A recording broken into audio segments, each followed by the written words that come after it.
Are we good?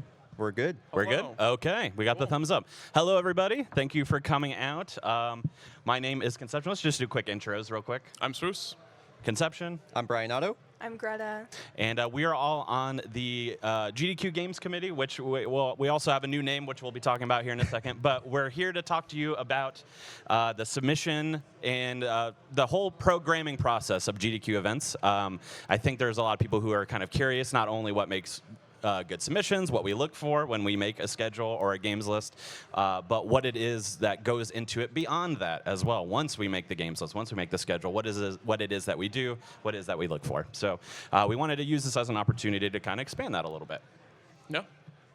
So first, we'll do a quick little introduction. Who are the executive producers, which is what our new name is, formerly Games Committee. Yeah, that's a name change, by the way. Yeah. A little fancier than was prepared for, but yeah. Important. So go ahead. Yeah, we have a multifaceted kind of role here. So the obvious one that we are always known for is we are the people who evaluate the runs and start to select them for the games list. We obviously take that from there and make a schedule out of that, and then make adjustments to that schedule once it becomes live and runners are aware of it. When it comes to the programming part of it as well, we have incentives and bid wars, things that we use to spur donations and fundraising efforts, and that also includes selecting the incentives as well as soliciting new ones if we're looking at games that are popular or in specific time slots that we're hoping to get a little bit of fundraising juice for. We also have the strategy of the event. Once we're here, we start thinking about pricing. We start thinking about how our donation trends are running and making adjustments to those on the fly. We meet multiple times every day, for example, to make those adjustments happen. And then when we're on site, we start having to make calls during the day. There's always somebody on the executive production team backstage making those calls and having to make adjustments as we see fit too. So we're really there from start to finish, like all the way through. Yeah, couple things I want to just talk about in regards to this panel as well, and kind of also the name change is, I think aside from Games Committee just kind of being like a what is that kind of name, like what does that mean? The role has also changed a lot, especially over the last basically since I think I've been on, which is I got hired in February of 2020, which aside from being an interesting time to get into live event production, Yeah. The role of Games Committee has changed quite a lot too, and become just a lot more a lot more holistic outlook on the schedule and the programming as a whole. And also, there hasn't been the last time there was a panel for Games Committee or executive producers was aside from ones that were at PAXs or anything was SGDQ 2019. So 7 years ago, which I attended as a runner. So it's it's kind of it's a little strange to be up here. Things are so, a lot different. So things basically TLDR, things have changed. So really excited to be doing this today. Yeah. I think I speak for all of us when I say like we really love doing this. Like Yeah. for me, we this really is like this work is something I'm really passionate about. The two things I look forward to every year are AGDQ and SGDQ. We all really we have a lot of passion. We take a lot of pride in what we do, and so like. When Nate DM'd me and he was like, "Hey, do you want to do this?" And I was like, "Yeah, I want to talk to people about this." Like, Yeah, like the Yeah. work we do is very cool. So, thanks for coming to listen to us talk about it, and yeah, excited to be here. Yeah, absolutely. All right, let's take a look. Who wants to go through the timeline? Because we got a lot of timeline stuff here. Yeah, I can kind of take us it, through. sure. Yeah, go for it. Yeah, the timeline, it does kind of fluctuate from event to event a lot of the time, just depending on sometimes other GDQ events that are going on, whether it be like a Fatales or any of our other really amazing side events that we have. But yeah, generally speaking, it's about like 3.5 months before submission period begins. And submission reviews are probably one of the most time-intensive periods Yes. of the entire process. I'm trying not to just go through all the slides that we have while I talk about the timeline. Yep. I think really what to talk about the timeline is like it's about 3.5 months, and it's broken into kind of like three different segments, which is like submission review, and then pre-production, and of course the event itself. And they all kind of have all their little like nuances that go alongside of it as we'll cover over the course of this meeting. I'm in committee mode. I'm in committee mode over the course of this panel. Yeah. Yep. Can't charge us. We're not paying you guys to be here, but we appreciate you nonetheless. All right. Who wants to talk about the main thing, the submissions? How do we evaluate submissions? What do we look for? Go for it. So yeah, if you're a runner, what should you submit? And then once you submit, how do we look at your submissions, basically? So there are several factors that make a good submission in our eyes, which include run length. We'll get to more interesting stuff about run length later, but safe to say if you're submitting a 20-hour speed run, it is probably not going to make it into this event.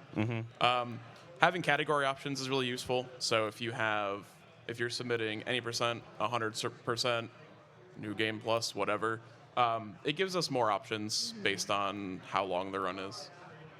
In your submission video, if you choose to submit a dedicated submission video, which is not required, but it is helpful, being able to point out what makes the run great, like why should people be interested in the run.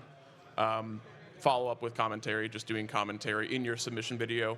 Oftentimes, runners are submitting GDQ hotfix VODs, which have commentary baked in, and often, point out why the Great run submission is so videos, generally, Yeah. I would say, Yeah. hotfix VODs. Or It's other super marathon helpful runs. because it's our closest approximation to what your run will be like in the actual event when we're seeing marathon submissions or hotfix or stuff like that. So Yeah. very helpful for us. Yeah, and that shows us how you are as a marathon presenter. And then finally, incentives. It is good to have incentive ideas for your game or category ahead of time. Again, not necessary, but if we know that you have some strong incentives, things like category upgrades, bid wars for costumes or characters, those are all really interesting to have. Yeah. I would say, kind of a summation of what makes a good submission a lot of the time is like flexibility. I think would be in kind of a single word. Multiple run lengths, multiple category options.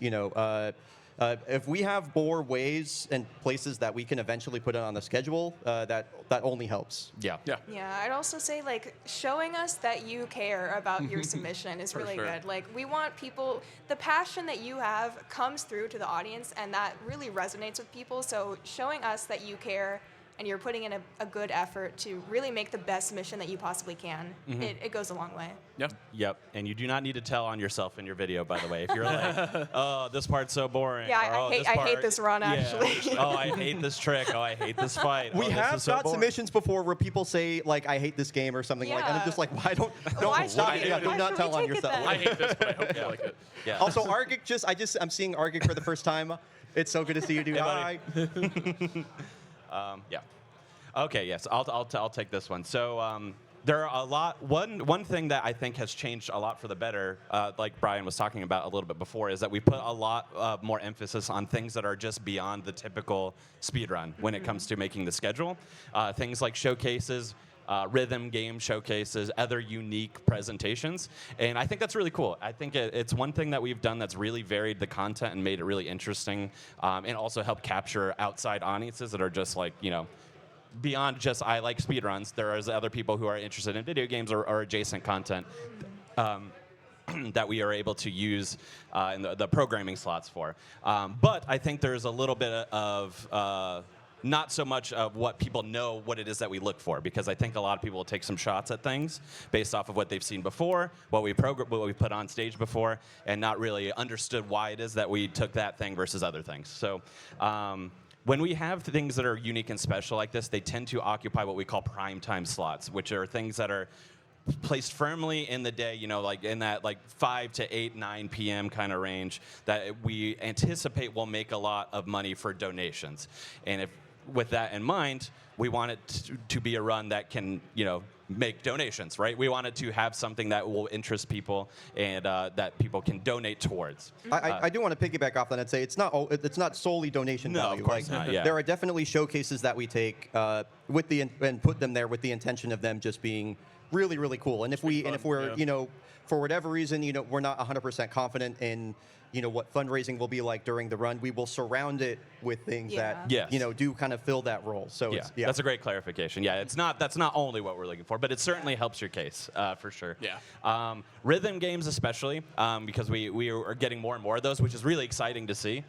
These tend to be really exceptional skill showcases. So I'm thinking back to like the My run we had recently and event, Oh things my like gosh. that, which are just Yeah. incredible feats Yeah. of skill that I've never seen from other people at all. Yeah. Period. And that's the kind of thing we're looking at. Now, you have to be like number 1 in the world. No, certainly not. But like we're looking at people. We're looking for things that showcase that level of skill, which means, by the way, that if we do rhythm game showcases, which tend to be on large cabs or have a lot of equipment set up, that these runs are remote a lot of the time, and that's okay. That's perfectly fine. Even so, even with that in mind, we tend to put those in those same time slots because we know people are interested in them and they are going to want to see them, and we know that they're going to be exceptionally cool showcase. I think that was one of the biggest takeaways from the online era of GDQ in general was just remote, like arcade or rhythm showcases are something that I think will kind of always have a place in the marathon from this point forward. Like they can just be so unique, really cool. The amount of flexibility it gives,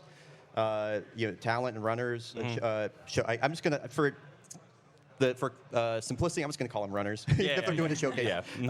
Yeah. It gives runners, an opportunity to do some really unique things. So, it's a little observation I wanted to make. I guess. Absolutely.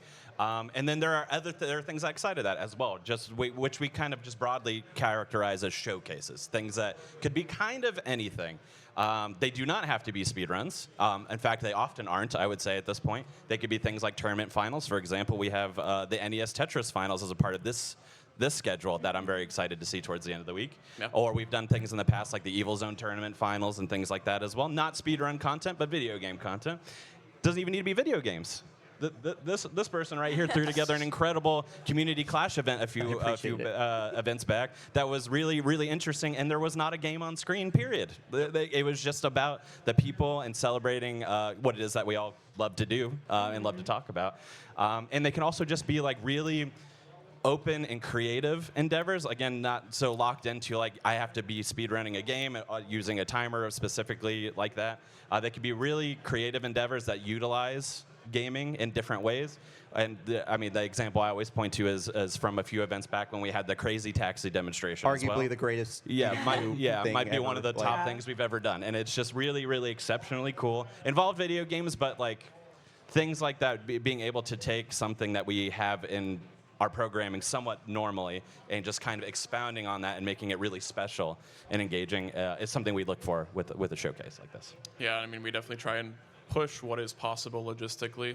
Like if you were in 2012 and had a live metal band behind a speedrunner, I don't think that would have happened. So there's definitely developments in what we can do tech-wise and moving people around and, moving the stage around and stuff like that we've just are trying to improve more and more every event to allow for things like that. And in that same vein, if you're not sure if we can handle it in terms of like technologically or there might be constraints you're worried about, submit anyway. Yeah. We'll figure it out. We'll talk about it. We'll evaluate it on our side and see if it's a good fit. And then if you don't get selected and you want to find out, we're going to talk a little bit about what you can do to figure out why your run wasn't selected a little later on. I think the thing I want to stress most is it's okay to be creative and to take risks with things like this.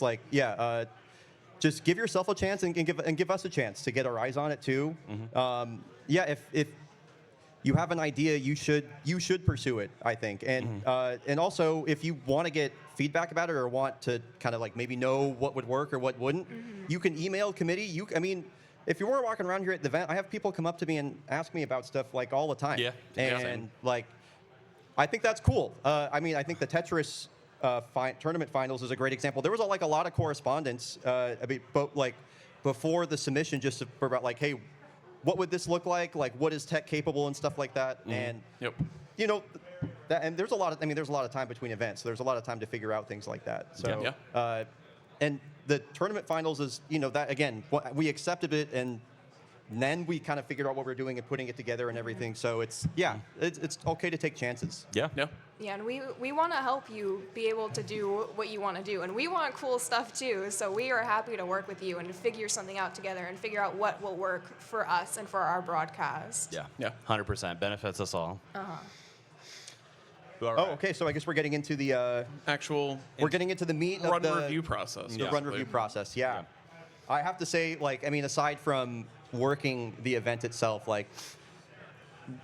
just always a very dynamic. It's so different from event to event. One of my favorite parts of the process. Yeah, easily. Submission review it's always so fun. There's always new things that you find that you never expected to see there. And I think this schedule in particular is a great example of a lot of these just like amazing runs that appeared in our submission list, and we were like, we can't live without this. So anyway. But yeah, how do we get there? How do we find those hidden Yep, gems, let's roll it back. Yeah.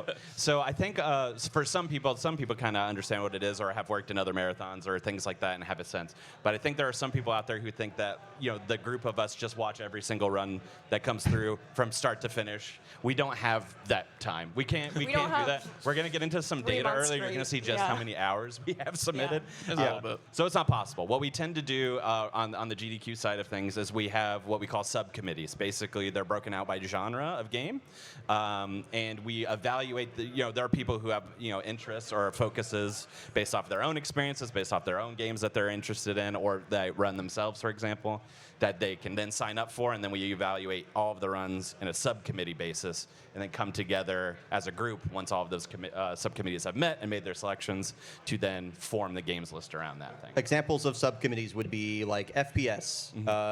I forget if this is all hands or a subcommittee. Mega Man. Mega Man. It's all hands now, Yeah, all hands now. Certain game genres like Metroid, Zelda. Awful and silly. Yeah. My awful personal and silly. favorite. So overall, we have 41 different categories that we break out games into, and there's probably potential for more if we really wanted, but yeah. So I think out of those 41, 25 are subcommittees, and 16 is everyone's looking at them. So there is still a good amount of runs to watch for any given person, but it's certainly not every single one. Yeah, that'd be thousands of hours for us. So, and it's helpful to break them up too, because then we're kind of looking at games that are similar to each other, so that we don't have like 15 of kind of the same sort of game all in a row. Mm-hmm. Yeah, and it also helps just to have people on subcommittees that care about the games that they're watching, because not everybody likes every type of game. Are knowledgeable about these or know about them. Yeah, it can provide insight about what makes this run unique from somebody who, beyond just watching it and figuring it out if it's interesting to you. Yeah. So that's the evaluation process. The all hands part is what we kind of alluded to as well, which is that some of those committees we all meet together anyway. Some of the larger ones, think your Zeldas, your Marios, things like that we all need eyes on and we're all familiar with to some extent. And usually those tend to be like put at pivotal moments in the schedule, and therefore we all want to kind of have input as to what we should take and what kind of the strategy behind scheduling around those should be. Yeah. So once we round one picks basically means it's our round one is our first pass basically. Round two, which will do we have another slide about round two? I don't remember. I don't. I think it's kind of covered. It's just kind of covered. Further refining is basically round two. Yeah, round two is always the hardest part of the process, because we have everything that we like, and then we need to figure out what the final list is, and it takes multiple meetings. Yeah. It has in the past gotten like quite spicy before. Definitely, when you bring a bunch of like impassioned turbo nerds together to talk about like speed runs that they like. I mean, there are arguments. So because round one is like, in this hypothetical magical universe, what games would we want to take? And then it's like, we don't have 3 weeks of marathon actually, so we need to cut it down. As Breakdown would call it, magical Christmas land. Yeah.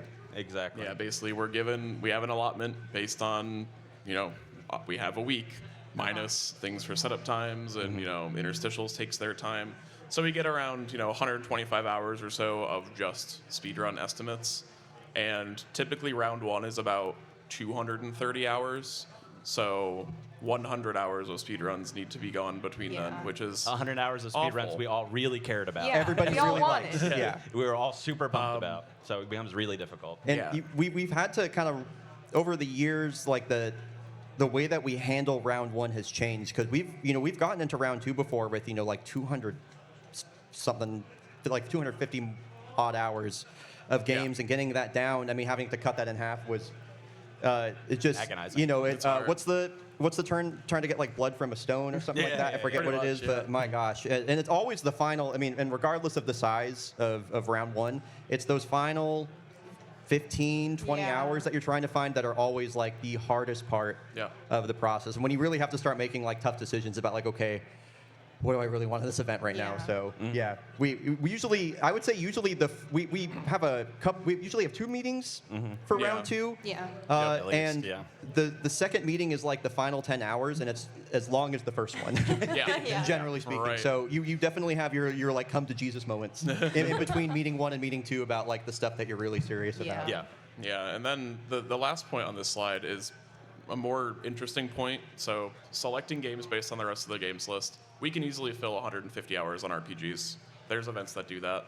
We can Yeah. easily fill 150 hours on Mario games and 3D platformers. But, we want to kind of craft a balanced schedule. We want something for everyone. Yeah. So, there's blocks that we look at. So there's horror block, there's awful and silly block. We need to have a set amount of runs for those that we typically have, and then some other things organically come up. I think we have a shock block later, BioShock Yeah, and a yeah. System Shock. Yes. So yes. things like that kind of come up, and that's a lot of scheduling as well for where we put runs next to each other. But again, it is just we can have a full schedule with one category of game, but it's very important to not do that Yes. for many reasons. Yeah, I feel like the whole process. I think you might have just used this word is very organic. Yeah. What we everything kind of informs other things that you take. Yeah. I mean, there are examples, as you mentioned, from this most recent games list where like we had one thing we were like, oh, what if we had the other two? Like that would be fun. Right. Yeah. Yeah, it's the way that we get there is always different. Yeah. Yeah. Yep. All right, let's take a look at the next one. Okay, and then we dive in as well to the new game submission period. You might know it as like second submission period, which is what we've called it in the past before. When we go, what this entails, in case you're not familiar, by the way, is we have a period after we've already kind of selected the games list and got the games list out there, that we start considering games that have come out very recently into a new period. That we give a little extra time, because if those games are new, the speedruns are probably not super optimized. They might be really long or something, and then get cut down afterwards. Things that we want to kind of evaluate separately from the games list.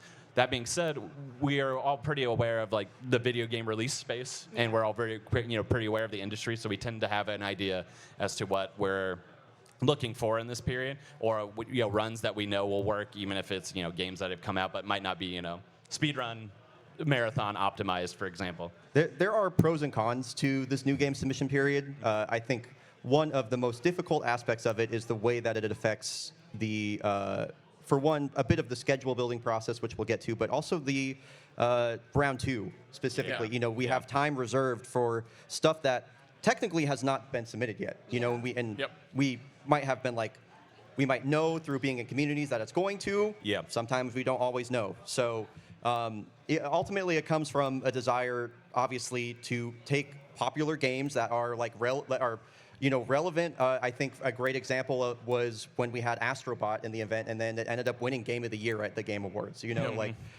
It's obviously beneficial to have these runs in your event. So Yeah, and also for reference, we typically take 6 hours of new game submissions. So really not a lot, especially if there's 1 or 2 that are an hour and a half each. I think this time we took 4 games, 4 or 5 games. 4 or 5. Yeah, so something like that. And as you might imagine, the new game submission period varies drastically from event to Yes. event. I mean, just truly Really defined by just what depends, games are coming out and when they come out. So. Yeah, what the estimates are going to be, and if people submit them. So Yes. there's a lot of variance. Yeah. We try to estimate what the estimate's going to be. Yeah. Based on almost nothing, almost no information. So. Yes. But yeah, it's a challenging part. Like Bryce said, it's a little bit of a double-edged sword the way we do it, I would say. But we ultimately we still don't think these will be huge value adds to the schedule, and it ends up being worth it at the end of the day. And I think it's fair to say that there are pretty good arguments, I think, both for and against this. And right now, this isn't, I wouldn't say new game submission is always a permanent thing, but for right now we're doing it. We're doing it, and I personally like what it brings to the event. Like, I think it's awesome that we have Pragmata, for example. Yeah, Like, yeah, that's a great one. I think that's a great example of some of the biggest benefits of the new game submission period is stuff like that. So I think last event we picked up both Silksong and Hades too in the new game submission. Yes. Yeah. Yeah, that one was pretty big. Yeah. I think that's a great example of like just some of the really big and exciting runs that come into the event oftentimes come from the new game submission period. Yeah. So. Yeah. Absolutely. Because, I mean, it's fresh on people's minds, and it's what they're looking for. Mm-hmm. So. Exactly. All right. So let's take a look at what exactly that we're looking at in our final games list. We've talked a little bit about this and other points that we've talked about so far. Trying to build a cohesive schedule around a lot of genres, around a lot of games from different eras too, retro games to modern games, et cetera, like that. So, let's take a look at what it is that we look for. Oh. Utilize. Oh, did we cut that one out? I was going to say, like, are one the might slides have in a weird lost order or or something? reordered. Oh, okay. Yeah, might be reordered. Well, that's what we were looking for. Now you Any know. questions? Or Okay. Yeah. Well, with that, let's look at some charts real quick. So, here's a cool fancy chart of all of our submissions for this event. We had almost 2,300 hours of submissions and 1,972 individual submissions for this event. That's over 3 months of just pure runtime. That's a lot. By the way, can I just say, our round one process is like a week long, a week and a half long, and Yeah. we somehow managed to get through all To of get those. through everything, yep. Yeah, out of that 2,300 hours, we took 118, which is 5%. Yeah. Then we also have 36 more hours of backups, which I believe we'll talk about later. Yeah. And then the shortest submission we had was 1 minute. And the longest submission was 11 hours. And then also online submissions, we have 4 in this event out of 267. So online submissions are fairly competitive with a 1.5% acceptance rate. So, but yeah, overall, our out of these submissions, we took 300 into round 1. And then from there, we declined 133 of them, took 128, and then put 39 on backup. Yeah. So then, we talked about this a little bit earlier. Run length is a very big factor for what we're looking for. So 20 minutes to 1 hour in this specific SGDQ 26 schedule are 70% of the runs. So 30% of the runs are either lower than 20 minutes or longer than 1 hour. And even so, you can see almost all of those are less than 2 hours. So again, if you're submitting something that's 16 hours long, sorry. And then in this specific schedule, again, our shortest run is 12 minutes, which is Power Shovel, which is in the Silly Block. Oftentimes, our shortest runs are in the Awful and Silly Block. I would say because, almost all the Yeah, time. almost like always, 95% yeah. of the time, maybe. Just because you just get those gems that are just so bad, but they're so short. And then our longest run is 3 hours and 50 minutes, which in this case is Pokemon Fire Red. Oftentimes, you might expect an RPG is the longest run, so that makes sense. And it's also really exciting when an RPG isn't the longest run because you're like, what is Yeah, this? what happened? What happened there? Yeah, I mean, before we get into why didn't my run get in here, which is another big thing that I think people kind of want to know a little bit about. Just to go into the length part a little bit, we talked about the shortest submission being a minute, the longest being 11 hours. Just candidly, we're not going to take either of those ever. If you're looking, so like obviously you can see here we have 20 minutes to an hour being the comfortable, pretty common acceptance rate. If your run is too short, maybe potentially outside of Awful and Silly Block, but even then sometimes we kind of hit this barrier. If your run is like 10 minutes or less, we don't have the tech budget to make that make sense, It ends basically. up taking longer to set up your run than to do the run. Yeah. We can't really do that. And sometimes we make an exception for that in Awful and Silly, but even then it's rare and it might be like one run. Yeah, and in this case, if you're very dedicated to a 5-minute run, it might be good to try and roll that up as an incentive to another run. But yeah, our setup times are typically 8 or so minutes, and if your run is 10 minutes, it's kind of just it's difficult for the next run to get set up as well, just because we need to have another run set up while yours is going on, and it's tricky. But yeah, we 20 minutes at least, I would say. And then the long one, I think, is kind of a little bit more self-explanatory. Yeah. It's just hard to capture everybody's attention for that amount of time. I've never sat in a movie theater for 11 straight hours, for example. Yeah. And I love movies, trust me.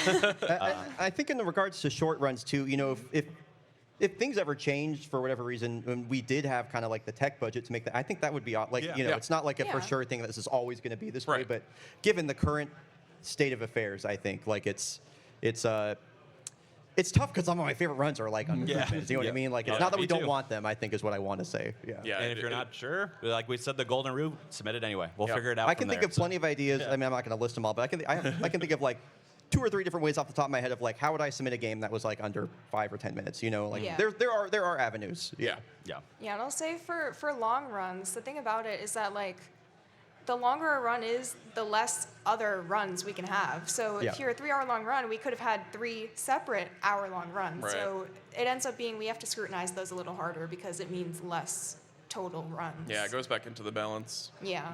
And I think we could probably get into some of the like the hows and whys of that in this. Yeah. I think in this next Yeah. section, Yeah. right? So Yeah, so this is kind of just why don't runs get in? Yeah, so obvious easy one is you already have a run. So we try our best to maximize opportunities for as many individual people as we can. So a lot of times this will come up in our round 2 discussions of this runner has 2 or 3 runs already, we should probably get rid of at least one, maybe just get it down to only 1 total.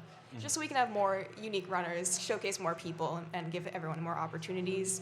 The next thing is, this is gonna sound like cliche, and we're just like saying this to make you feel better, but it's genuinely the truth. We had too many good runs, and we couldn't fit Yeah, it that's into right. the schedule. Yeah. We get so many good runs, we That's have the to whole cut round them. 1 to round 2 process. Yes. Yeah, like when you get in for people that use the feedback form, which we'll talk about later, when like we say like we just like wanted other stuff for this event. I mean, it literally is just Yeah, like yeah, we had 300 games yeah. in round 1. Like there is so much stuff that we want, and it's just a lot of the time people are always like, I always get told that I don't really know. It's like there just isn't enough time. Like there just is not. I wish. I Yeah. truly wish. Yeah. So yeah.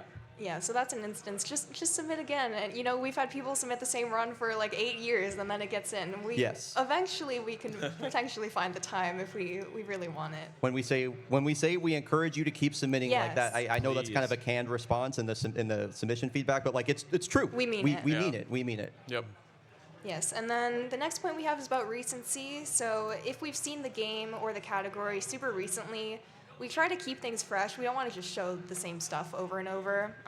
And similarly, if we are showing your game again and you're submitting a category that we've seen before, has it changed at all? Because sometimes we'll see a game will get a complete reroute. It's a new game. It's a new run, basically. And in that sort of instance, we would be willing to take it again, even if we just saw it kind of recently, because it's completely different now. But Yeah. if it's something we've already seen before, and it hasn't been that long, like it's only been like a year or 2, we might hold on to it for a couple more years to keep things fresh. Another point on recency, this also applies to the submission video.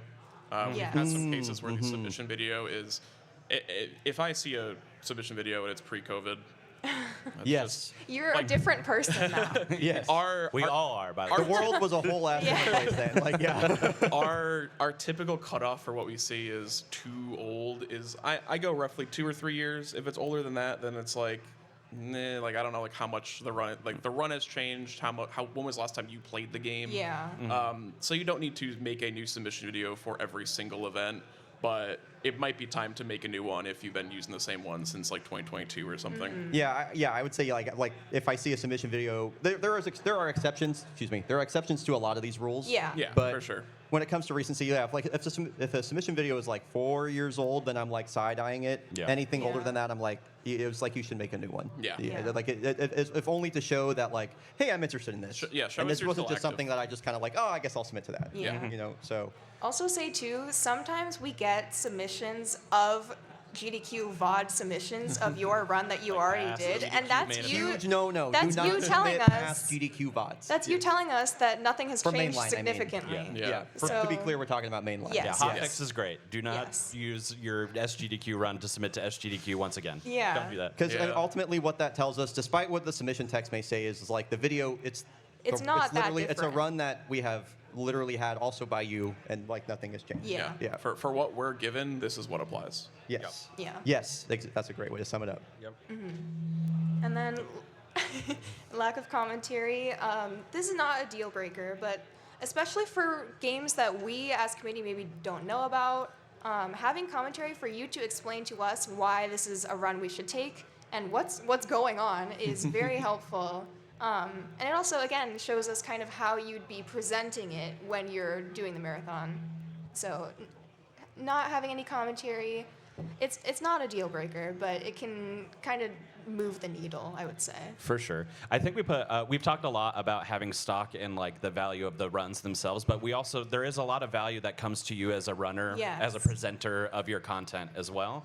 So I think about this point a lot in relation to runners that are like new to the scene, or we're not the people on committee at least aren't super familiar with. And if we don't have your commentary there, you're kind of an unproven entity to us. We know you're skilled because we can see your gameplay, but we don't know what presentationally or you kind of bring to the table. Right. Some people we've had many times before, or we're familiar with personally or something like that, where we might be able to like skirt around that a little easier. But especially if this is like among your first submission period, having as much go towards the value of your submission is huge. So yeah, get commentary in there is a good idea. I'll speak for both you and I when I emphasize this last point, especially more obscure ones. Yes. Like I want weird stuff. Yeah. You know what I mean? I want like Mistland 2 and Bomberman Fantasy Race and stuff like that. Like The weirdest stuff. Runs like that are awesome. And yeah, if you're demonstrating through your commentary, one, that you can hold your own, and two, that like you're really interested, you're passionate about it, as we've spoken for before. This comes through to our audience. Yes. Very important. Yeah. Just anecdotally, one that sticks out from a last event was Mika and the Witch's Mountain Oh my that God. we had, Great which event. is a great run on its own, a great run in a great game on its own, really cute, really charming. But the commentary we got in that video is what sold Mind-blowing. all of us immediately, because it was just really engaging, really interesting, and the person running it was like incredibly passionate. And we're like, okay, this is like This a is complete awesome. sell of a presentation. We took it immediately without anyone really fighting it. And then they went and did the same thing on stage. Yeah, and it was Exactly. Yeah. Yes. And then our other point here is competitive time. So you do not need a world record. I can tell you myself as a runner. Yeah, same. But yeah, you do not need to be world record. The way I look at it personally is like, do you look like you know what you're doing? Is kind of how I look at it. We want you to appear skilled and knowledgeable to the audience. So if you're new to the game, you just started, your time's really far off, we might say like, you should resubmit this again after you practice some more or something like that to be closer to the top. And What the phrase I say often is like, does it pass the eye test? Yeah. Basically, yeah. Like, is it visually interesting in some way? Does it look like you have played the game a lot before? Like, is your skill apparent through what Yeah. you're doing, or do you at least look like you're knowledgeable about it? Yeah. Yeah, and one thing for me too, like as a person who submits to our own events often, that I need to be comfortable enough playing a game and talking about it at the same time. And if I can't do that because I'm still thinking about like how am I going to do this trick, or can I execute on this, then I'm going to make a worse presentation for myself. I'm going to be shooting myself in the foot essentially. So that's something that I keep an eye on personally for, if they're really comfortable not only playing the game but talking and playing at the same time. Yeah. All right. Right. Yeah. The feedback form. The feedback form. Hands up if you knew we had a feedback form, by the way. Okay, That's like a good portion. yeah, you. that's Okay. that's at least 80%, which is good. That makes sense that people that use or know or use that feedback be form here. would be here. Would That be makes here, sense. yeah, because Yes, they're yes, paying yes. attention. They know how to read, so that's really good. That's excellent. Well, if you didn't, we have a feedback form that goes out after I believe it's when the games list drops. We also put out the feedback form. Yes. Yeah, if not really close by. If not, it's like within days of each other. Please, if you submitted something and you didn't get in, sometimes, especially like if you put a lot of stock into it or you have a lot of passion about it, which is something we look for, and then you didn't get in, it can be a little easy to like kind of bury yourself and be like, I'm upset. I don't really want to, kind of Been focus there. on. Yeah, I've been there myself too. Focus on what it is that didn't work. I'm just kind of upset and I don't really want to know. Fill out the form. We have had so many submissions that were quite rough. Filled out the form, turned it around, and then got in like the next event. It has happened quite a few times. Yeah. Because we can give you, how it works, just to give a little insight as well. We have somebody on our committee who Amerlin, if you're familiar, kind of takes charge of the feedback submissions, organizes them for us, and then we all can just weigh in. Whether it was we were on that subcommittee, so we paid a lot of attention to it, or if we were on all hands and we have specific thoughts about why it didn't get in, or what have you, we can all weigh in and we can do a very characterized feedback. It's not, sometimes it is just as simple as your run is great and we just didn't have the time for it, and sometimes that feels a little canned, but it is just. like we call it a GG go again situation. yeah. It was really good, and we just need to find the right time for it. But sometimes we have very specific feedback of things that you can change to make that better, and it definitely do that. And we noticed too, an increasingly more common phrase I feel when we are in deliberations is like, we had feedback for this person, they listened to it, they implemented it. Like, it's like it's kind of like a great show that It is like a pretty big you're taking this seriously, yeah. like you're really interested. Yeah. Yep, absolutely. We kind of talked about this before. Many times we just give, resubmit again. If not, we'll give you suggestions about how to improve. And you can ask questions too. You can be like, was it because of this or because of this? What can I improve here? And we'll answer those questions for you. Yeah, and that could be anything. Like Where we can at the very least. Yeah, where we can. Was this too short? Is my PB too far from world record, and did that hurt me? Was my commentary rough, or can I improve in that way? Or were there content concerns with my game? Because sometimes that does come across too. Yep. All of these things that you can ask specifically, and we can give you direct answers to those as well. And I believe, as of recently, we've expanded that so you can do it to 2 of your runs. Before it was just 1, because there's a lot of you, so it's hard for us to get feedback out to everybody.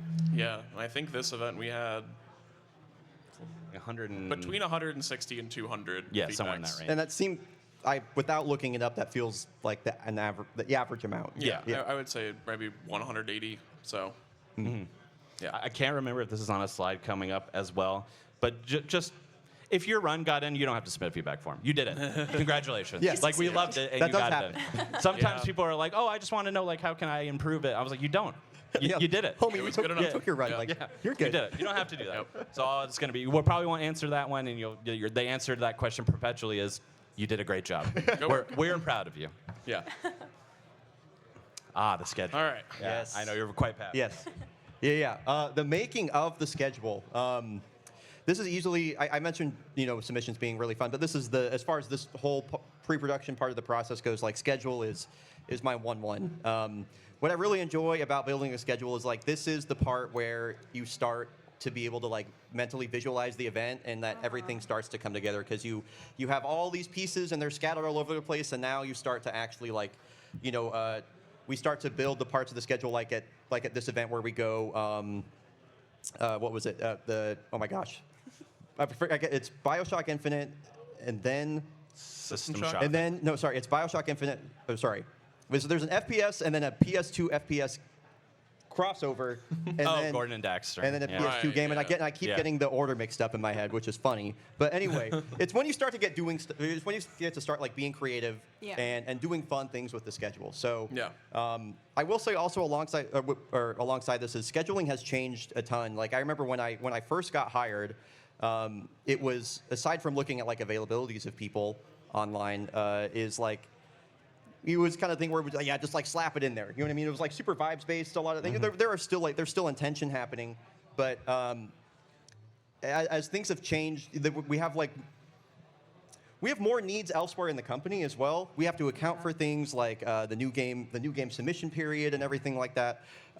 We sometimes have like other content that you might seem like the content to be announced on the schedule. Like, there's other things that are happening that we need to account for, and so that's we have, like, blocks as well. We have varying setup times. We have, like, expected interstitials and everything like that. So it's, again, I mentioned, like, the job becoming a lot more holistic that's a great example of it. Yes. I think so. And the way that I kind of mentioned how everything kind of informs itself in round 1. The same goes for the schedule. The schedule building begins in submission where I mentioned how we were like, oh, we had one thing, it'd be cool to have another. Yeah. Kind of just like it. I mean, you start thinking about how where runs will go, or like what runs they'll be next to, or what block this goes in. So it's just I just like getting myself excited thinking about, oh my God, this Monday night is about to be like crazy. You know? Yeah. It's truly a fun process, and the vibes-based part of the process is still there too. Like, I mean, there are plenty of times in the building process where something just kind of feels like it goes right. there. Whether or not there's a lot of immediate, like, thought going into it here or there, there's always a lot of intention, I think. So, I guess a point before I kind of touch on this or actually, I'll still go to the beginning with the end. Sorry, I'm just kind of going all over the place here, which is, I think, how I Like said when I you're was- building the schedule. Yeah, I was going to build in the Part of the schedule. plan. Yep. Yeah. So I guess to start with, like, how does the schedule building process start? We begin with finale day. Yeah. Generally, we try to build backwards. Like we basically just want to reserve the stuff that we know that we want on Saturday. For people that for whatever reason don't know, Saturday is like one of the most important days of the marathon. If you've ever looked at a GDQ chart, you know that like we call it the hockey stick. Like that is just where almost you would know it's like what 50%. It's about half. It's yeah. about half of the entire donation is on that, or the entire donation total is on that one day. So, yeah, we want to reserve all the stuff that we think works on that day, and we even go all the way back to Friday because the hockey stick kind of begins on Friday. Friday is also a very big fundraising day, so we generally want to reserve the stuff that we know we want there. And then that's when we'll start working from Sunday forward generally. And we'll also kind of the people that are really interested in awful and silly block will kind of fill out their block and kind of put it in there on Wednesday, and then kind of it's kind of like we build the bones before we actually start doing everything else. Yes. Also, I've been kind of just jamming for a bit. Anybody else have stuff they want to say about the schedule before I keep going? Like one thing that's interesting, I think, as well, that I really enjoy that we do. So we do start with the end, but we also the Sunday. So as in the first day of the event, obviously we have an idea what we want to open as well. Right. But we also really like making Sunday a nice smattering of what the A rest grab of the bag, week yeah. has to offer. Yeah. So the Sunday tends to be the day that is the most like. Might seem random in terms of like genres and stuff like that, but the cohesion exists for us on our side is that we want to give you a taste of what the rest of the week has to offer in bite-sized formats, and then we kind of expand on that later on in the week with our blocks and things that we have that we talked about as well. So we'll have an RPG, we'll get a 3D platform, we'll have a shooter, the things like that, mix them all together, and then kind of go from there and build out larger blocks in sections. All right, yeah, I think we can hit the next one. Yeah. Oh, I wanted to talk a bit about trial and error and success as well. Kind of the main thing something I want to talk about in regards to kind of both the games list and the schedule building process at large, and this also ties back to kind of what we've been saying about creativity and taking chances and stuff. Is we aside sort of from GDQX, we don't really have any sort of area to like experiment with things or like try new things out with our programming. Like when we go live, like that's it. Like it's it's time to go. So we have to take chances with the schedule sometimes on stuff that we don't know. Like we just truly are not sure what's going to happen. I mean, a lot of the times when we're trying to price incentives and stuff, or figure out how people are going to react to what it feels like trying to read tea leaves. You know what I mean? Yeah. Like it's quite difficult. It's so rough, yeah. I think that I just wanted to talk about how that's just kind of an inherent part of the process. Like, another thing I will tie this into another point I want to make during this panel is like, this is the way we do it. I'm not going to say like this is the way to do it or we're doing it the best way possible or something. You know what I mean? We're doing it the way that works for us and that we have determined. And but I'm not saying that like this is how you build the best schedule or something. You know what I mean? There's a lot of different ways to do it. So and that goes into the trial and error section as well, where like we always try to make our best judgment but it doesn't. We don't have the opportunity to find out all the time. So that's just part of the job, and I think that's one of the bigger learning processes. I think, as far as especially being on the committee for so many years, is this is getting a bit different off building a schedule. I'm just kind of vamping at this point, Do it. I haven't really had I have a mic in front of me. You know what I mean? I'm on my pedestal right now. Champion, let them know. That's been one of the hardest parts to learn for the job, I think, over the years. It's like because when you get it wrong, it's tough. So it hurts. But it is truly part of it. So anyway, thanks for letting me talk about that. Well, to extend this slide further, Yeah. I have one other point. Please do. How we pick our opener and closer. Right. So, it's kind of been similar over the past couple events.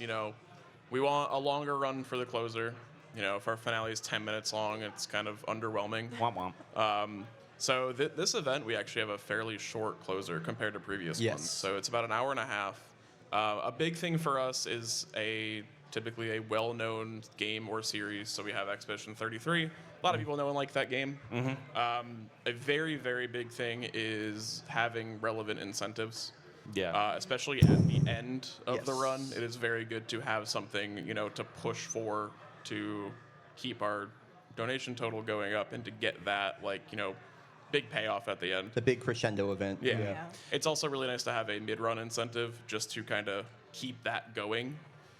Yeah. So I've heard people have brought up to me in the past that finales often tend to be RPGs. Yeah. And the reason for that is because of how they're structured and that incentives work with RPGs that really enable them to have incentives near the beginning, in the middle, towards the end. Like the way those games are structured are very open. That way you can kind of expand the content forever. Now, does that mean that they have to be RPGs? Absolutely not. If we can find something else that does that kind of same purpose, great. Yeah. But RPGs do tend to just worm their way in there because they have a lot of they just work. Yeah. length and fundraising potential, which we tend to look at for finales. Yeah. I mean, you're able to kind of get to know the runner a bit better for like this big moment. Yeah. On the opposite end, openers they can kind of be whatever, Yeah, we've had short openers, we've had yeah. long openers, we had retro openers, we had modern openers.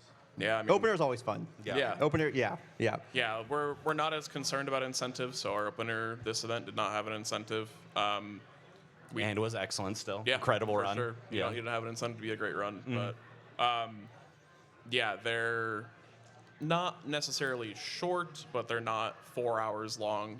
Kind of. We don't really want them to overstay their welcome, so we can get to the rest of Sunday's programming, which I think is important.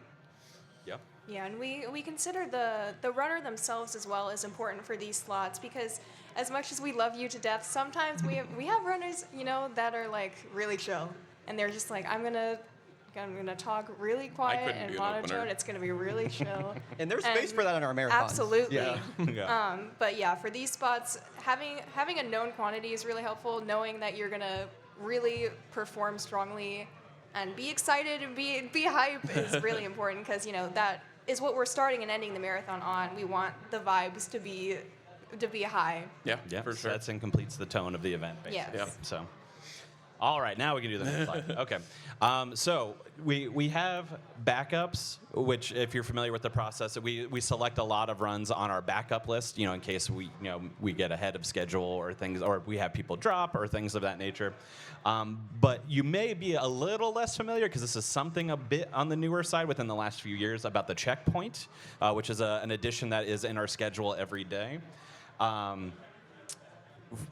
Another example of how scheduling has changed, Yes. as well Yeah, as the for checkpoint sure. is probably the biggest one, aside from like split stage. Yeah. Yes. Yep. So, yeah. Which has been massively helpful for keeping our schedule cohesive. Without that checkpoint is when we were getting back in the olden days of we're 5 hours behind where we were scheduled or something like that. The checkpoint is one of those things where it's like, how did we do this before? Yeah. Yeah. Checkpoints are a great schedule drift sponge. Yes. To go into a little bit about how we select backups, there's a lot of range of what we do for backups. Sometimes, we talked a little bit about it when we were talking about run selection. It's a game that we really want, but we didn't have room for in the schedule at this point, so we'd like to express to you that we are interested in this game. Whether or not it gets selected for this event, maybe it'll get selected for a very nearby event because we really are interested in it. Yeah. We often will select a backup, especially for longer runs that we have on the schedule that happen to have, say, multiple runners submit the same game or a game of equal length to cover in case our 3-hour run drops. Yeah. So we don't have to then replace it with 20-minute runs or Yeah. something like that. The math doesn't check out there, but you know what I'm trying to say. I want to jump into with backups too. If you have ever been a backup for multiple GDQ, for the actually sequential mainline events, we are sorry. Yeah. Genuinely, and we've actually made efforts to, while it may still happen sometimes, actually not do that. So Yeah. We're trying quite hard not to do that. At least for more than 1 or 2 in a row. If we start getting into 3, it's okay, what are we doing? yeah, exactly. Yeah, we like to have backups that can fill any use case. Like this random run at 3 a.m. dropped. What are we gonna put here? We're not gonna put I don't know, something extremely popular in like a really random weird spot. You know, we need like something for every time slot, and it's helpful as well when we have runs that can kind of go anywhere. Like there are certain runs, I'll say for me at Frame Fatales, Super Mario Odyssey has been a game where like this can go anywhere, so we very often take that. Yeah. Yeah. Yep. And we've also something that we've learned, especially through all of like just the various years of both living in like a post-COVID era, or I guess still current COVID, but you know what I'm saying, or travel issues or whatever, is like we are taking a lot more backups now, and I think that's going to be a trend that continues because it's been, especially with this event, I don't know how many times I've thought, oh my God, I'm really glad we took all these backups. Like, exactly. so, that's something I'm excited about too. I like having, it's fun having, I think, a pretty big backup list, and flexibility. Yes, the Yes. flexibility is a huge mark. I put a variety of genres and links. Genres is obvious. Again, talking to that point about we want to keep the schedule broad and interesting to as many people as possible.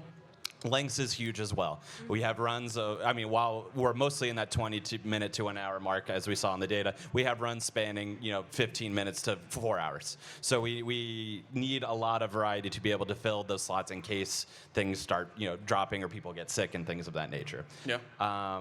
When do we pull a backup run? Okay, so run drops is obvious. So, if we had a run drop, we need to replace it with something else. If we are significantly ahead of schedule, the amount of times people have come up to me and been like, oh, I see we're 20 minutes ahead. You should insert my 20-minute game. That will never happen. It's never going to happen. But if we're like an hour ahead, an hour and a half ahead is when we will start looking at adding in like a 20-minute game or a 30-minute game. So that way we can still utilize that time the way we can. And then the last time that we tend to add games in the more often now is with the checkpoint. So we talked a little bit about it. It's time baked into our schedule every single day that we can utilize for kind of however we want. Often it's used by like the interstitials or interview team to kind of do expansive content that we wouldn't normally have time to do. We might utilize it for higher profile interviews, say with like Doctors Without Borders representatives or other people that are interested in. We've used it as a way to like experiment with other runs too. Yeah. Yeah. ADEF's Block Dude run, Block for Dude is like example. the success story of the checkpoint. Yeah, which ADEF had been submitting for 10 years, I think, straight or something Probably. like that. Yeah, and we finally got to do a calculator run on the stage, which was pretty cool. Yeah. And then lastly, what we aim to do every time is to utilize the checkpoint to get an extra run or two in there throughout the week. That way, We cannot emphasize how much we want more runs in the event. yes, we're trying our hardest. Sometimes, schedule drift makes that not possible, even if we have plans to do it. But we would like to utilize, if we can hold on to a checkpoint, which we try to hold on to with dear life. Yeah. We will then turn that around into trying to add another shorter game into the marathon so we can get some other people involved. Yeah, because the way that the checkpoint works is it grows and shrinks based on what has happened. So say we had a bunch of runs go 10 minutes under, okay, now the checkpoint's really big, we have all this time, maybe we can add something in, or maybe this run went over, or there was a big tech issue, now the checkpoint is smaller, we have less time. Yeah. Exactly. And then also, I as somebody who ends up working a lot of like overnight related shifts when I'm here, I have a lot of sympathy for people who do the runs overnight. And before, if we were like 4 or 5 hours off of time and you have no idea when you need to wake up, so you can do your run at 3 a.m, this helps with that exponentially. So that way we have an idea that certain runs are anchored to certain times, so that way we can stay on schedule. Yes. Yeah. And that helps them as well. So. Yeah. Okay, availability. There's a lot here. Yeah. I want to dive really into This plays into round one. It plays into schedule building. It builds or it goes into like why didn't my run get in? It's a lot. Yeah, there's a lot here. The first thing I want to mention, and I know this is a little bit difficult, especially like if you're traveling either internationally or if you're traveling in general, it's difficult. But listing your availability as early as you can is helpful. There are plenty of people who come here that are like, I'm only going to be here for like 2 or 3 days, and I'm going to plan my travel around if my run gets in, and then I will be there around that time. Yeah. We understand that. Completely reasonable. But if you can give us an idea ahead of time, that helps us a lot with scheduling, and that way we can give you more favorable time, so that way you're there not only just when your run is, but also when you would like to be there. If you want to be there on a weekend or you want to be there in the middle of the week, what have you. and you can just communicate with the, we had a couple people email being like, hey, like I'm listing my availability as open, but like I'm going to adjust that whenever I see the schedule come out, so I know, I can be there for these 3 days. Perfectly fine. We love that. The reason why we want it in as much as possible is it relates specifically to scheduling. The amount of times where we're like, this would be a sick opener. They're not here on Sunday. Damn. That happens all the time. All the time. So the way we can get that information early, so that way we can start planning and making the schedule as powerful as possible is huge. And playing into flexibility, the best thing you can do is have like an open schedule. Yes. If we don't need to Be worry about available. where we put you, what a boon that is. Yes. to us. Yeah. So that allows us to make the schedule we want to make, and Yes. the best schedule that we can make. Yeah, it also gives you more opportunity to be a part of that schedule Yes. if that is your goal. And more, it is not uncommon for a run to be rejected because their availability is just like we it's unworkable. Yeah. Yes, yeah, it'll be a good example. Like I'm a big fan of like indie games. I play a lot of indie stuff as well. If it is like and I play a lot of abstract stuff, and I also play a lot of terrible stuff. So I know that my awful block submission is not going to be Saturday at 7 p.m. If I list my availability as I'm only here Saturday from 7 p.m. to 10 p.m., I'm not going to get in. So it's about being aware, of what it is that you're offering, where you think it might be able to fit in, and kind of being aware of that, and then being as open as you possibly can, so that way we can work with you as much as you can work with us. Yeah, that's one of the reasons why this event. So if you've submitted in past events, our availability availability selector has changed this event to just give you the options for what days you're going to be here. Because we've had a lot of cases where people's availability was very convenient to only be in excellent slots, which sometimes they get there, sometimes we just can't make that happen. Yeah. There's 24 hours in a day, and we got to fill all those 24 hours. Yeah. Yep. I mean, that kind of goes right into this next point as well. So, like, Do you mind if I jump in real quick? Oh, yeah, go for it. In regards to, I think we're talking about just kind of some of the raw realities of time slots. I mean, and I just know personally in a lot of social circles I've been in for years, like that's like kind of a hot button topic. Like, oh, my run got put at 3 a.m., like we are aware of the realities of it. And I know I want to make about it is like, it's important for me in this job is to not always just do things because it's the way it's been done, Yeah. And I think there's definitely been some of that that we've had to overcome as well, especially as we've gotten so much new blood. Something I was just thinking about. What we didn't do is introduce ourselves really, or like talk about our background or anything like that. That's true. Yeah, we said our names, but nothing. Yeah, I've been working on the. I'm not about to do a whole introduction, but I've been here for 6 years. Yeah. Y'all are all somewhat more recent. I forget if you all got hired at the same time. Conception and I did. Yeah, me and Fred I at was the same one time. event lag, so this is my third event. Yeah, and so that's kind of something we've been working, or we continually try and overcome, or look inward on. So while we are talking about like good time slots, bad time slots, whatever, at least for me personally, like I totally believe that we can have super obscure stuff at like really big times. Absolutely. That is a point that I just kind of want to reinforce. Yeah. Just to address kind of the language that we're using when we talk about that stuff. Like, That's fair. Yeah. To kind of reframe that as well. Of course, you will always still have a chance to put with whatever game you accept versus whatever your availability is. Yeah. But if you want to give yourself the best chance at getting in there, make your availability as open as possible, or For whatever sure, you're comfortable with, Yeah. because that just gives us more option to maneuver, basically. Yeah, and I'll say too about overnights. Every single event, there's some run or some handful of runs where people are like, "This is the hidden gem of the event. It was at 4 a.m., but it was the best run I've ever seen. Everyone was so Happens hyped, all the time. like Yeah. all the time." Every event, there's at Yes. least one. I think about Flushed Away all the time. Flushed Away That was was such an good, incredible yeah. run that happened at like 4:45 in the morning. Yep. Yeah, Batman Forever, another good one. Really Yeah, a good. couple things about overnights, especially how they can be rough. You are so important to the marathon. Overnight runs, like, Yes. I mean, it's a 24-hour marathon. Like, stuff has to go there. So the last thing I ever want somebody to feel about getting their run put at like 5 a.m. is like disrespected or something. Like, it's never a sign of disrespect. Like, they are important, and like you just mentioned, oftentimes they're some of the best. And what I would encourage you to do, especially if you're here on site, or maybe you're watching this on YouTube in the future and you're coming to a GDQ, pick some random run you've never heard of at like 3 a.m. on I don't know on a Wednesday or something, and just go hang out in the stream room. You can be at the front, at the back, whatever. A quintessential part of the GDQ experience is the stream room at like 4 in the morning. Yeah. You know what I mean? Huge. It's super. There are some really cool stuff in there. So Yeah, one thing I always remark about overnights, again, because I'm somebody who works most of my shifts in the overnight realm, so I see a lot of this stuff. You will find the most passionate runners in our You overnight will. runs. People who care so much about their game and optimizing it and sharing what they know about it. You will be surprised at how many of those people are in our overnight selections because Yeah. they really, really care. And again, we take 5% of the submitted runs. It's not like these runs are bad. Like, Yeah. they're- Yes. Yeah. We still took them for the marathon, so they have shown that they are good presentations of a speed run. Yeah. So That being said as well, there are some times where people will be like, my run is at 3 a.m. Can I get it into an earlier time slot because I don't do so great at being up super late, or I don't want to be too tired or things like that. Those are things we will try to accommodate if it's possible, but we tried to save like big schedule changes and shifts for things that are really super important, like run drops or medical emergencies or travel emergencies. People didn't get here on time or things like that. Yeah. That way, it's not just we're not making a billion adjustments because Yeah. we do need it to settle at some point so we could start promoting and getting the word out there and making the event as successful as we can. So yeah.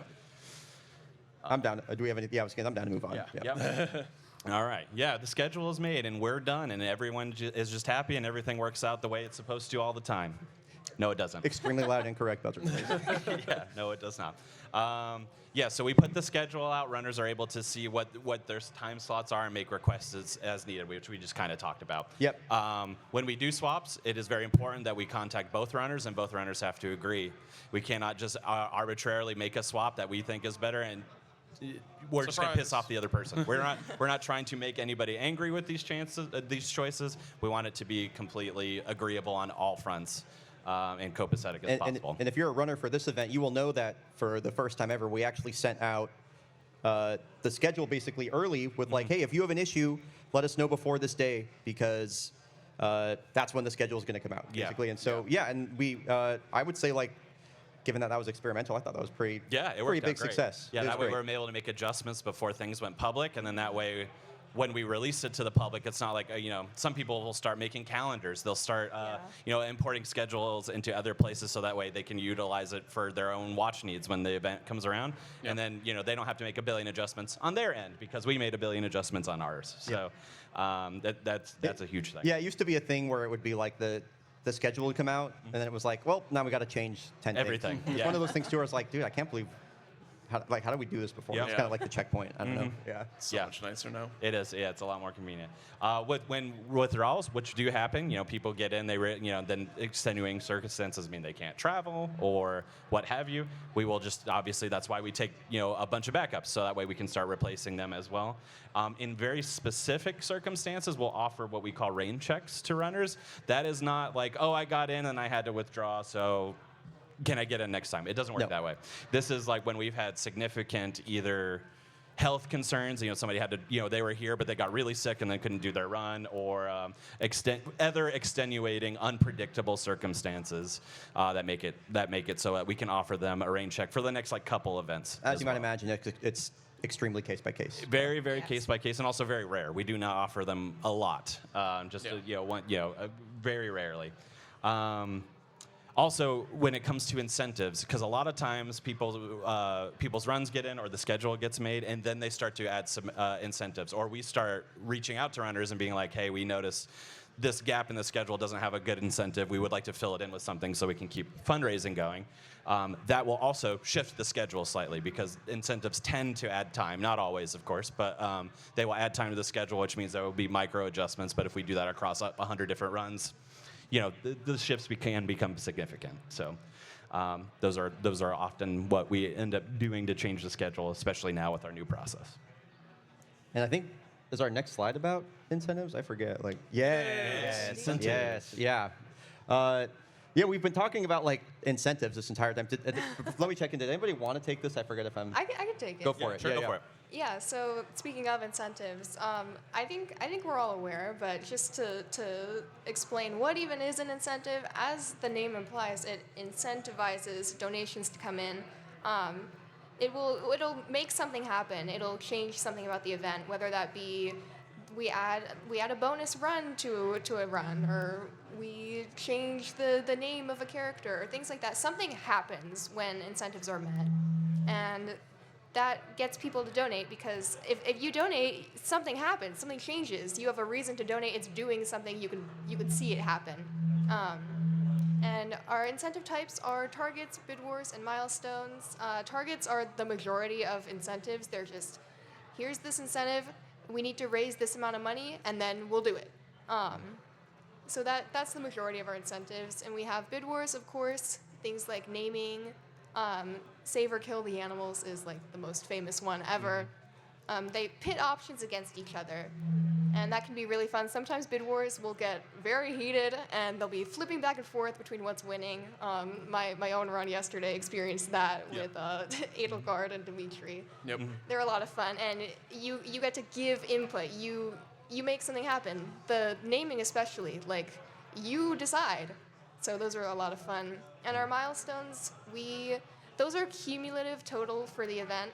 So right now we have the bonus game at 250,000. Once our event total is at that number, we unlock the bonus game. It gets added to the schedule. And incentives, of course, for us during the event are like our biggest job that we're doing, because we put in those numbers. We decide that that's 250,000, or we decide that this is a $10,000 target. So figuring out how to price those, I think we have a slide about that. Yes. Probably. Yes, Yeah. we'll That's get into that. almost our whole week when we're here. Yes. So. And so what makes a good incentive? There are several things that go into it. First is just the value of it. You know, sometimes there's an incentive where it's like, oh yeah, we'll pet this cat and we'll walk up to it for 10 seconds, we'll give it a pet, and then we'll move on. Or sometimes it's like, I'm gonna do a 15-minute long bonus run at the end. So it's varying levels of value, and the more valuable and substantial an incentive is, the more people are going to want to donate to it. So that makes a big difference. And next is the ease of viewer understanding. So are people going to see this incentive and understand what this is, and understand why it's good and why they want to donate towards it? So sometimes we have incentives that are a little more obscure, and they take a lot of explaining, which those ones are fun too. But having something that people are going to see and be like, I want to see this. I don't need any more information. Right. Is very helpful. And leading into that, just things that are creative, things that are fun, things that people will enjoy seeing, entertaining, all of that makes a good incentive as well. Yep. And the length of it as well, I was talking about in value and in length. We can't take a super long incentive, because if we don't end up meeting it, then now our schedule has completely shifted. So a lot of times, I'd say like 15, maybe 20 max. is probably the max, yeah. Every now and again, we might have one that's like 30 minutes long. Yeah. But, you know, if it's like a 30-minute incentive, that's probably something that's going to go, you know, more toward the end of our programming, or be on like a big day or something like Yeah. that. Yeah. Yeah, those tend to Super be bonus run. Yeah, those tend to be more case by case. And also, I would say it relates to the run itself too. If we have a 25-minute run, are we going to take a 15-minute incentive on top of a 25-minute run? We're less likely than, say, if that run was like an hour long, Right. for Yeah. example. Yeah. Yeah. And, go ahead. I was just going to say, I was going to use a cliche of like incentives come in all shapes and sizes. Like, you know, Yeah. There's, it's a short range, but also there's a lot of stuff you can do in a 5 to 20-minute window, right? Yeah. Yeah. And yeah, we love to see creative stuff too. You don't have to do just like the basic stuff that we've seen a whole bunch. Like we get some wild incentives sometimes, and they're a lot of fun. Like my own marriage incentives. And yeah, the deadline as well is very important for us when we're planning. When does this need to get met by in your run? because something that we see is runs that have an incentive at the end. You have your entire run to be telling everyone why this is so awesome, why we want to see it. So those tend to be able to do a lot more donation-wise because you're there, you're the runner telling us why we want it. Right. Versus for something that is at the start of the run, you don't get to come on. Or even before the start of the Yeah. run. Yep. Yeah, there is never way a bigger before. never a bigger champion of an incentive than yourself. Yes. Yes. So yeah, that is huge. Yep. And yeah, classic incentives we've kind of talked about, like bonus levels, bonus runs, cutscenes. Yeah, cutscenes is my favorite. nicknames, Category yeah, upgrades. Cat upgrades. outfits, any of those, version choice, any of those sorts of things. Like most games, you can come up with something if you think about those types of things, or it can be something completely wild, and you can submit it, and we'll let you know if we're interested in it. I think incentives are a great opportunity specifically just for you to get to like show off. You know, Yeah. whatever it is about your game that you think is cool. Maybe it's like a little like Easter egg. Maybe it's like a super cool glitch or a series of them. Maybe it's like a very difficult level that you're gonna do blindfolded or something. You know, like it's just a way to. It's an opportunity for you to be creative and show off some cool part about your game, which we all have plenty of examples of. I feel so. Or even yourself, by the way. Even yourself, There, yeah. you know, people, a lot of talented cosplayers who add Yeah. cosplay incentives to their run. We've had musical performances. The, Yeah. the Last Ratchet and event. Clank opera, for example, Yep. with Zem was a great. Oh my gosh, Yeah. the Zem Yeah. Ratchet and Clank Opera is one of my favorite Yeah. incentive What an ideas we've incre- had ever. Yeah. Yes. Yeah. Yeah. So yeah, it's a way to showcase yourself too, not even just your game. Yeah. Absolutely. And then to talk a little bit about incentive flow as well, we talked about, for example, an incentive that is at the end of your run, but pairing that incentive with another incentive that is at the start of the next run is a fundraising challenge, because Yeah. then that means we don't have enough time. We're focusing on two things at once now. Yeah. Yeah. And then that way we're dividing the viewers' attention and therefore their money across different donations, which means that we're probably missing some goals if we don't plan this out better. Yeah. So, And then on the opposite side, there are cases where we have one big target that we need to meet in 8 hours, and then we have a couple other bid wars that are open. So we encourage division in where donations are going to. So if we have 4 different bid wars, you can pick what you want to do. You're not really feeling obligated to do any certain thing a lot of times. And we'll get some. Go ahead. I was going to say, on that point, one thing I've heard our hosts say a lot in this event is like, this is your GDQ and you get to kind of customize the way it goes. I really like that idea, where people can just donate to what it is that they want to see and kind of make Yeah. it their own. It's like a little choose your own adventure. That's Yeah. all. Yeah. I'm not gonna lie. I'm watching somebody play Mewtwo on the Smash I see it. 64. Anyway, I lost my train of thought. I'm just gonna be so honest. I was like, what is going on over We there? can talk about that after. Yeah. Yeah. Yeah. Yeah. Oh. No, I forgot again. All right. It'll come back. Yeah, it will. Yeah. Okay. So there are a lot of runs that we end up putting in the schedule. Not a lot. There are a few runs, I should say, that we end up putting in this. I remembered it. Can I jump yeah. in? I'm so sorry. Hit it. Final thing about incentives. It's not uncommon, by the way, if you have a run in the event to get to have like a committee, an executive producer, like DM you and be like, hey, do you have some ideas for like what we might be able to show off? Because usually after we have built the schedule, a huge part of the ongoing process as we approach the event is reviewing incentives, inserting them into the event, figuring out how it affects the schedule. We will oftentimes identify where we might have like gaps, or when we kind of like, it would be really helpful to have like this thing right here, or something like that. Yeah. So that is usually the situation in which like you'll be hearing from us directly. Yeah. Yeah. Yep. Yeah. Thank you. Yeah, no, that's a great point. So when it comes to tech coordination, there are usually a handful of runs per event that require Maybe a a little, dozen. Yeah, maybe a dozen or so that require a little bit extra. We put committee member. I can't believe we did Oh no! We're also working it out of our lexicon. Yeah, exactly. That require a little bit more when it comes to tech, or you might require longer setup times, or there is something special about them that makes them unique. For example, did you all know that we have a pinball submission and run on the schedule? Because we do, and it's awesome. But that requires a lot of forethought into how we're going to present that on the screen. Yeah. Things like that. Or, for example, we have a tournament finals for the NES Tetris tournament that's going on for this event that requires a little bit more coordination, because there's going to be multiple people involved, handing off headsets and controllers and things of that nature. Requires a little bit more coordination. When we do have those tend to have a specific committee, a specific executive producer that will be like the point of contact for them on the side of production. Now, that often will mean that we have to get somebody from the tech team involved to be like, hey, is this possible? Can we do this? We might need to talk to the folks to support class, the folks that make our layouts. Like, hey, Yep. can y'all make this work? How do we do this? Yeah. That's a big one for like if we do like bingos or randomizers, for Yes. example. Trackers Those is a big thing. Another trackers for those randos as well. That takes up the layout space, which means we have to do something a little bit more customized, for example. But they each have their own representatives, a direct point of contact that they can come to us, and then we could be like, all right, well, let me work with the team and see what is possible on this front.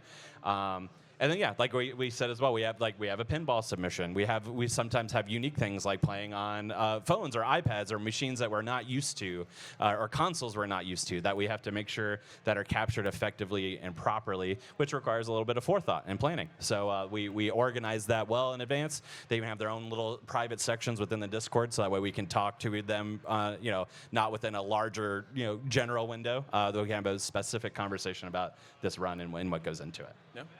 Yeah. And here we are. Here we are. Currently. And here we are. How are we doing on time, by the way? Yeah, we're good. We're good? Cool. Yeah. Awesome. Here we are at event week. Kind of piggybacking on incentives. Like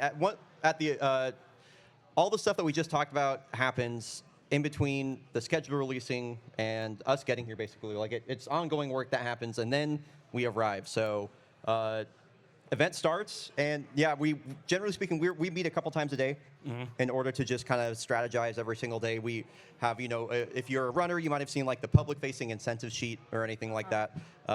We kind of go about and we just are starting to like measure up like what does each day look like from an incentive perspective? What goals are we trying to hit?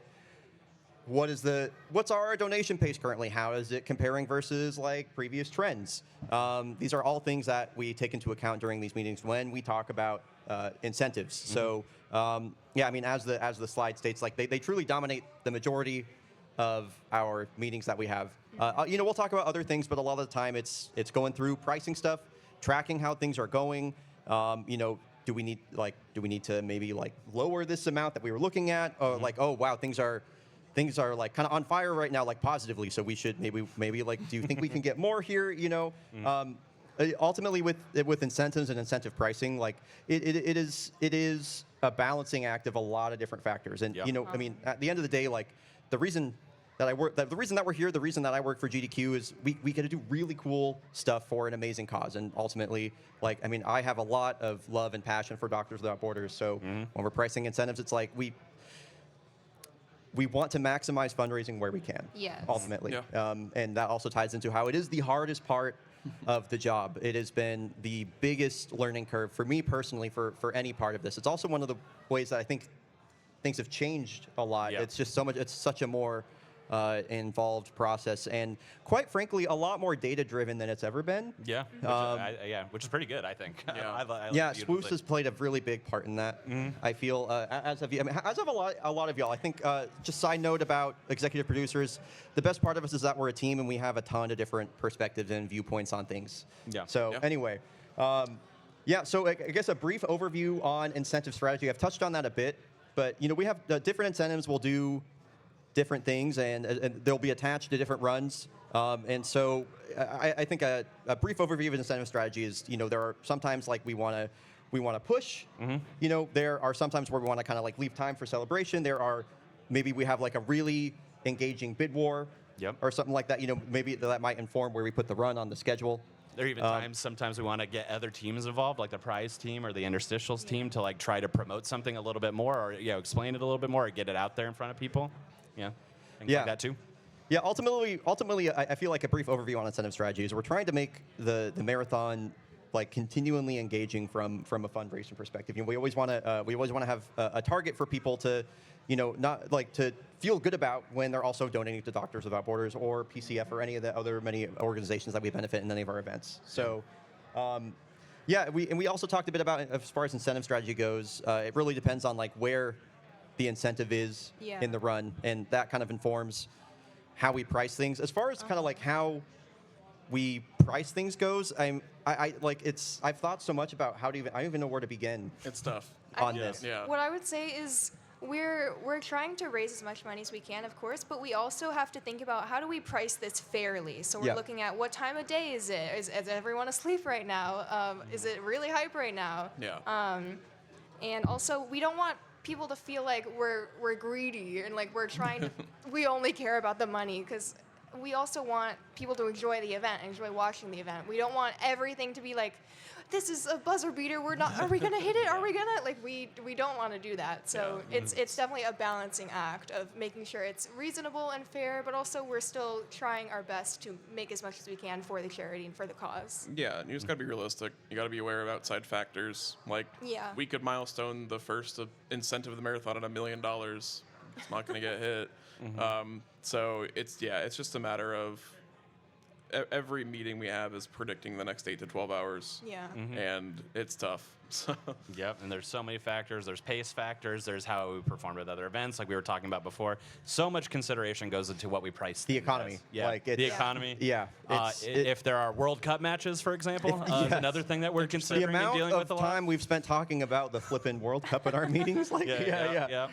it's really interesting. I mean, these are all things that we have to take into account. And the funny thing about it is, like, it just doesn't get easier. No. I mean, I'm sure everybody has watched a GDQ event, and at some point where there's some sort of like a stall happening, or like it looks really unlikely that we're going to get it or something, or there's like some sort of uncertainty, or oh my gosh, it is the hardest part of the job. Yeah. it is truly like we're trying our hardest, and it's still this hard. So yeah. Yeah, if you're anxious, imagine how we're feeling. yeah, but it's also incentive strategy is one of the driving forces of our fundraising for the event. Yeah. Ultimately, at the end of the day. Yeah. Exactly. Anything else I wanted to add on that? There we go. Cool. Oh yeah, we kind of talked a little bit about this as well. You're a data Yeah. focused person. Hit this one. I think the number one word on the executive producer team is pacing. We are constantly looking at previous events and how they performed over given times. So say we are looking at milestoning a bonus game that's going to start at 8 p.m. How much have previous events made at 8 p.m.? If every event thus far has made, say, 300,000 at 8, we're not going to be like, oh, we're magically going to get 500,000. Like, it's Yeah. kind of just using previous history to be realistic again. Like, if we are X amount under a previous event, we should probably expect to stay that way for at least a little while, unless things change. But Which they often do. Yeah, always. they will All the time. probably. Yep. But yeah, with that, we have our more, donation-heavy sections, which really lines up with scheduling, with prime time and stuff. So that's the time where we can push for more things.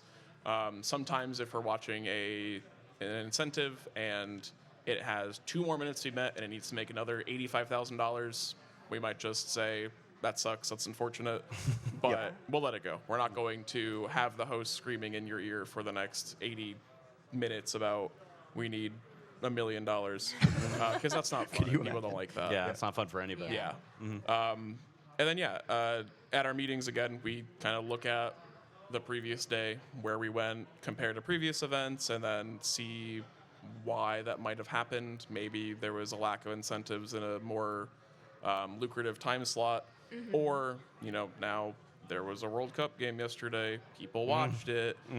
There's one going on right now. People are watching it. So that's a good thing to be like, hey, we're not matching the pace of the previous event, but that's okay, because we can't expect to be doing that given XYZ factors. Yeah. So it is, it's a lot of comparisons.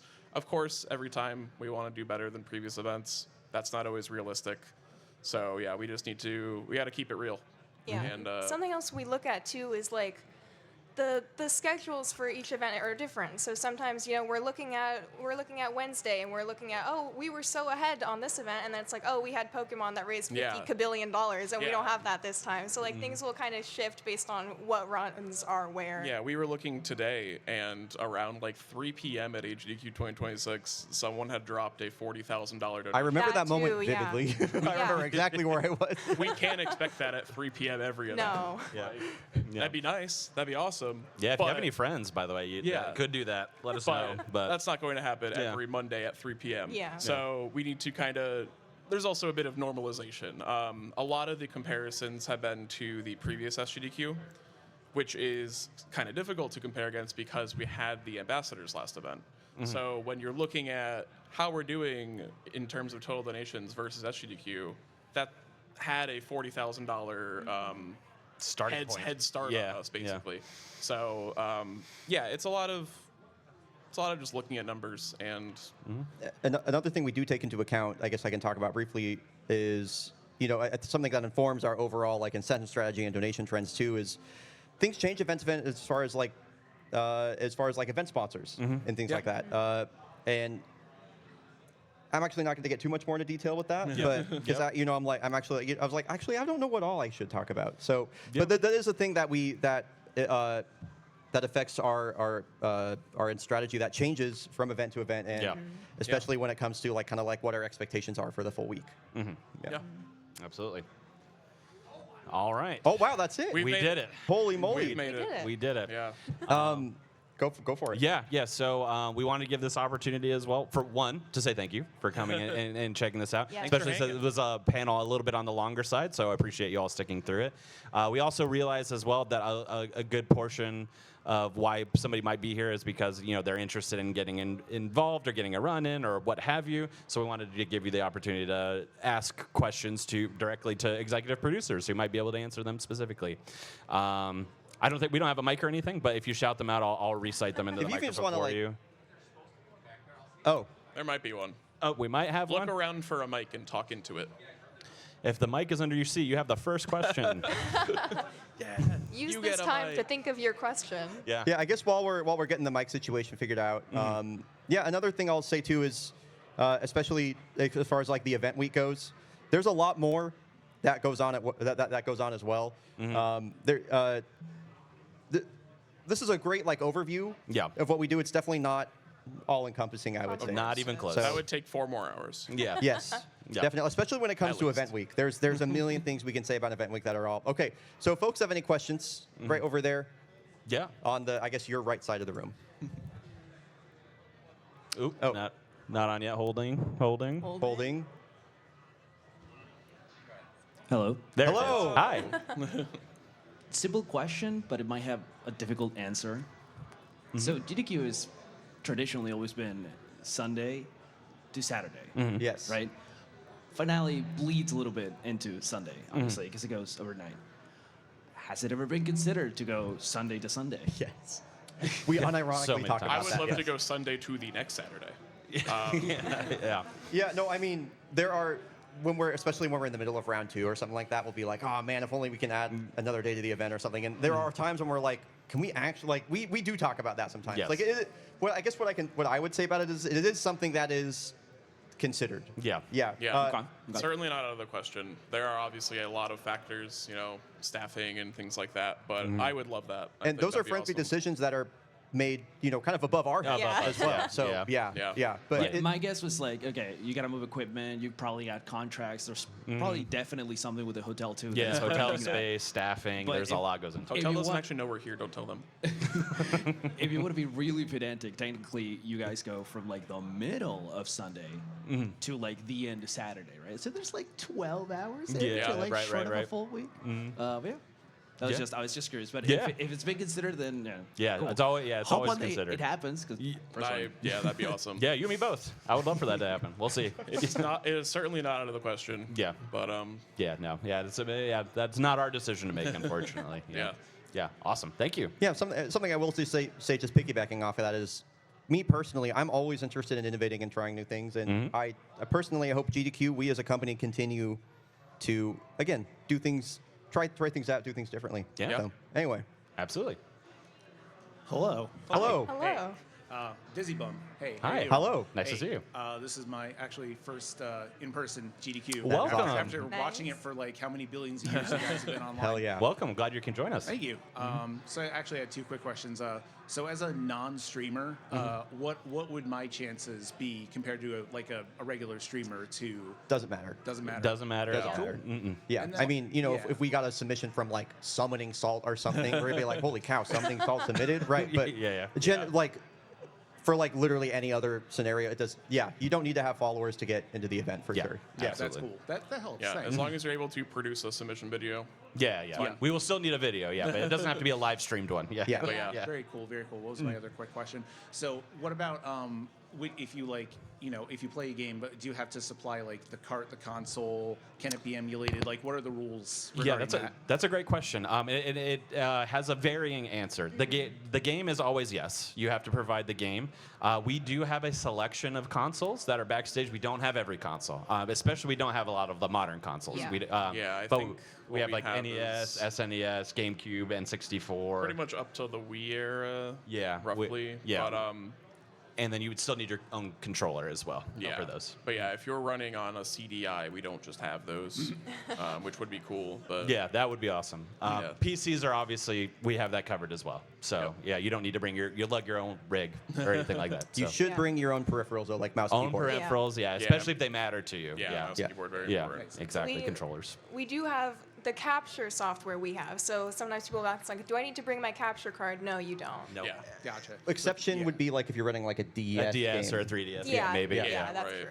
Yeah. But yeah, I mean that's kind of that's what we talked to tech about because like we have the ability to capture a CDI, Yes. or more obscure things like that. Those are usually taken care of. But yeah, Yep. I think DS or 3DS is kind of the main exception Yeah. for that. Yeah. Yep. Thank you. Thank you for Absolutely. your Thank question. you. Appreciate it. Hello. I am, Can you I'm reach? short. I'm sorry. Yeah. There you go. I'm just gonna yoink that down a bit. Yeah, So I know that a few years ago we went from the single setup model to the dual setup Mm-hmm. model. Can you expand on how that has changed your ability great to question. accept certain runs That's a good into the question. marathon? Yeah, that's an incredible question. Yeah, for people who are unfamiliar, before what we used to do is we had one stage and it had one setup, so that way we would have a run, and then they would have to get off, and then we'd have to put the next people on, and then that's how it was, which made the setups really long, Yeah. often. We have switched to what we call a dual stage model, so instead of one long stage, we actually have two with a divider in the middle. That way we can set up a run while another one goes on, and that has helped us exponentially with setup times, for one. Sometimes we'd have 15, 20-minute setups for like every run, which would be exceptionally long, and we've gotten that down significantly. That also gives us the opportunity to plan our schedule around, because sometimes we have runs that need the full stage. Yeah. Whether it be one that comes to mind is when we had the 16-star drum percent a few events back. Evil Zone. Yeah, Evil Zone, or did we? I think we full stage Crazy Taxi any of too. the Yeah, any like of the maker relays. Yeah, Yeah, like and- yeah. four-person PC run. Yeah, multiple PC runs. I think and stuff Crazy like- Taxi was only on one half of the stage. Really? Yeah, which That's is kind impressive. I don't quote me on that. I'm just remember. Damn, we really just did going that, through huh? memory and reliable. But yeah, it has made it so that setups are way more efficient. That way, our schedule stays more consistent, and because of that, it also means that we can get more runs Yeah. in the Oh, event. As yeah. a result. Yeah, ultimately, I think the single biggest way it's impacted is it allows us to have more runs. It allows us to have more schedule flexibility. It's something. Yeah, it directly informs the schedule building process, especially if we do have something that is a full stage. The things that surround it usually need to complement that in some way. We get a lot of directives from our coworkers in the tech department as far as like try not to have like I forget what exactly the Yeah, guidelines were this time, but try not to have like a full stage into a full stage into this or that, Or- something like that. Or like multiple PC games right in a row because Yeah. we only have so many PCs, so we Yeah. can't have them all set up at the same time. Yeah. Things like that as well. Yeah. Yeah, and you talking. I was talking about how we don't really get opportunities to like experiment a whole lot aside from like GDQX. The first time we ever did the split stage was GDQX 2023. That's at TwitchCon, and that was the one in Las Vegas. Yes, I the believe. Vegas So one, yeah. that was something that we trialed there. Was extremely successful that we brought to mainline, which is pretty cool. It is so very nice to have. Yeah. Yeah. Yes. Awesome.